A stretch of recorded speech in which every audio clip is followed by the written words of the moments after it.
To understand how a bacterial pathogen survives, infects a host, and resists treatment, we have to look directly at its outermost layer.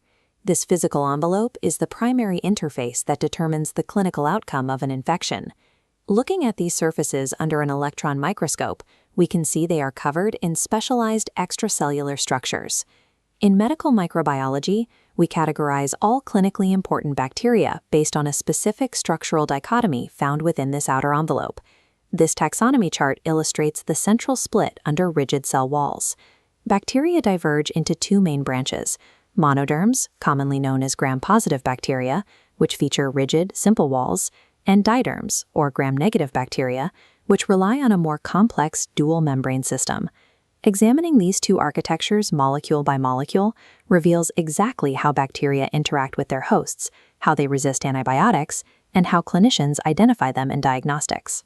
The evolutionary split between single and double membrane architectures establishes the physical baseline for the modern crisis of infectious disease and antimicrobial resistance.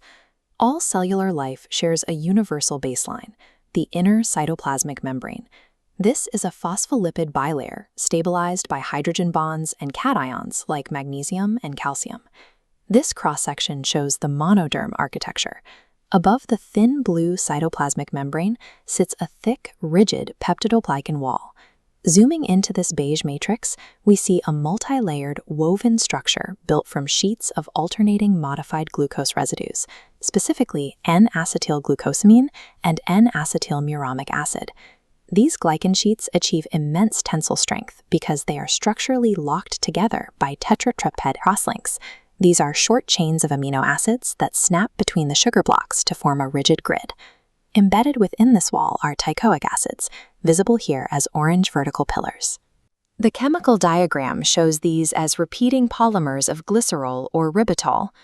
Returning to the 3D diagram, lipoteichoic acids extend further, anchoring directly into the blue lipid bilayer. The monoderm strategy relies on physical thickness to survive environmental stress, creating a rigid, exposed external surface. This diagram shows the diderm architecture, two blue lipid membranes separated by a thin beige layer. The once massive peptidoglycan now sits inside the protected periplasmic space. The top lipid bilayer is the outer membrane, heavily populated with complex purple proteins and extending colorful molecular chains. While the outer membrane is a phospholipid bilayer, much like the inner membrane, it is highly asymmetrical. It is packed with specialized defense mechanisms, including complex lipids and porins. Porins are transmembrane proteins that act as channels to control the diffusion of small molecules across the envelope. Trading physical thickness for a secondary, highly selective chemical barrier forces these pathogens to interact with their environment through a complex series of protein channels and chemical filters. This schematic displays lipopolysaccharide, the primary shield of the outer membrane. On the right is lipid A, anchored by yellow nodes. This toxic endotoxin triggers severe immune reactions. Panning left, the O antigen's repeating blue sugar chain provides extreme variability to evade host immune responses. These 3D ribbon structures illustrate outer membrane proteins, acting as highly selective gatekeepers. Isolating the blue ribbon structure labeled OMP-A, we observe its beta barrel formation and variable surface loops. OMP-A maintains structural integrity, aids in adherence, and acts as a receptor for bacteriophages. OMP-A has a unique clinical quirk. It is a heat-modifiable protein. Depending on the temperature, it exhibits unusual migration behavior when run through an SDS polyacrylamide gel. This is an analytical electrophoresis method used in laboratories to separate proteins based on their molecular weight. The diderm outer membrane is an active, highly variable arsenal designed to confuse, resist, and poison the host immune system. Beyond the primary envelope, certain bacteria invest massive amounts of energy into optional, specialized structures to dominate specific ecological niches. This transmission electron microscopy image highlights a massive hazy zone enveloping the darker central cell. This is the capsule, a thick layer of polysaccharides that blocks phagocytosis, the process by which host immune cells destroy pathogens, and aids heavily in biofilm formation. These diagrams show varying arrangements of flagella. Flagella are highly energy-taxing, helical nanoscale motors measuring up to 70 micrometers long.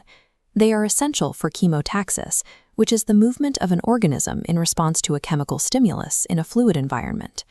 Bacteria adapted to dry, solid surfaces do not waste energy building flagella. For example, Staphylococcus aureus, which lives on human skin, is non-motile and completely lacks these appendages. This cross-section displays the dense architecture of an endospore, which enables bacteria to survive for decades without nutrients.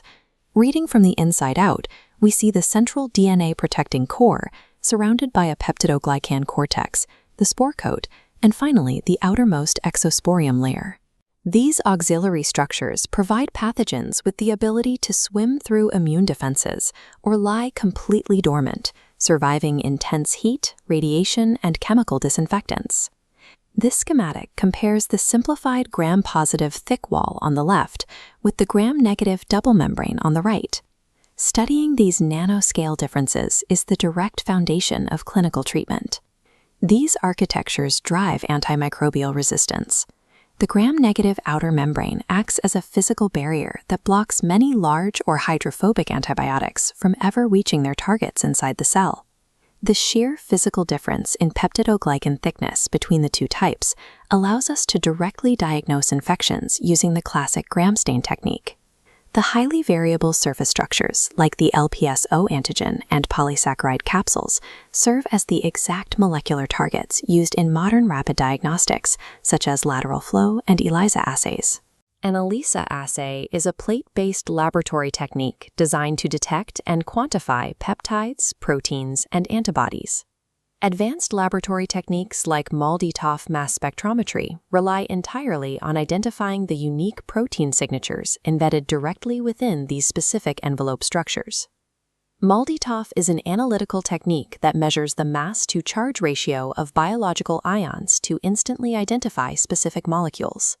A pathogen is defined by its boundaries.